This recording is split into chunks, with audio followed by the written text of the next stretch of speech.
Welcome to Traveler's Tales. I am your host, Greg Alonso. Today I will be your guide through history as we take a look at your questions and comments from part 1 of The Sarmatians and the Golden Liberty. Before we begin, just a quick reminder that we post new videos every Tuesday and Friday. Don't forget to hit the little bell icon to be notified each time we post new videos. Moving right along, mythology tells us one thing, while archaeology tells us another. Our first question is from Hank. Hank asks, what were the Sarmatians known for? Hank, the Sarmatians were excellent horsemen and renowned for their use of cavalry tactics on the battlefield.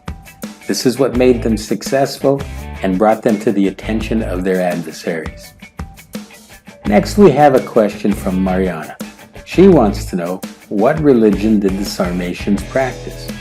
Mariana, like so many of the ancient steppe peoples, the Sarmatians had a pantheon of gods. Most of the gods being revered were primarily nature gods, especially those of fire and water. Our next question is from Felix. Felix asks if the Romans ever recruited Sarmatians as auxiliary cavalry. Felix, very good question. The Romans most definitely used Sarmatians as auxiliary cavalry. In fact, in the year 175 AD, the Emperor Marcus Aurelius stationed 5,500 Sarmatians in Britain. Our next question is from Anya. She wants to know, what language did the Sarmatians speak? Anya, good question. The Sarmatians originally spoke an Iranian language that was derived from Old Iranian. Our next question is from Manolo. He wants to know if a Pole is really a Sarmatian. Manolo, interesting question. Poland Sarmatians strove to achieve martial skill on horseback, believed in equality among themselves, and invincibility in the face of the enemy. Sarmatism greatly affected the culture, lifestyle, and ideology of the Polish nobility. Overall, Sarmatism was an interesting mix of Eastern, Western, and native traditions. Let's press on. Our next question is from Yolanda. She asks about Sarmatian women. Were they also hunters and warriors? Yes, Yolanda, they were. Sarmatian women, like Scythian women, were renowned for their martial skills. The Sarmatian women were equally adept at handling a horse, as were the men. Our next question is from Arturo. Arturo asks, since the Sarmatians had no written language, how do we know so much about them as a people? Well, Arturo, what we know about the Sarmatians comes primarily from two sources. The first is the written records of others, primarily the Romans and the Greeks.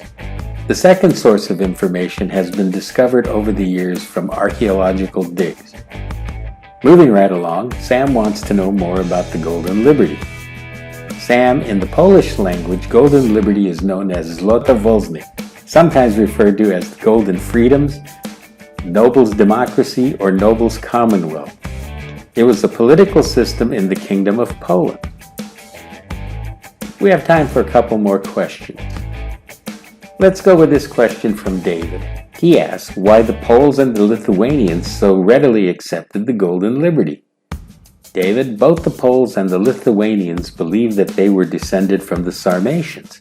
Since the Sarmatians basically had an egalitarian society, the Polish nobility believed this to be a good rallying point to bring together the Polish and Lithuanian people and form a commonwealth. Our last question of the day, let's go with this one from Natalia. She asks, how was the Golden Liberty structured? Natalia, under the system, all nobles, regardless of rank or economic status, were considered to have equal legal status and enjoyed extensive legal rights and privileges. The nobility controlled the legislature, and the Commonwealth elected the king. This brings us to the end of part 2 of the Sarmatians and the Golden Liberty. Thank you for once again joining us for this edition of Traveler's Tales. Just as a reminder, we post new videos every Tuesday and Friday. For your convenience, we have also posted our email address and Instagram information.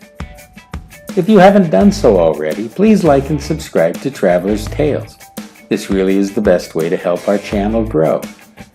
Traveler's Tales will return where the Bulgar's Turkish. Until we meet again at the crossroads of folklore and history, Kartistos.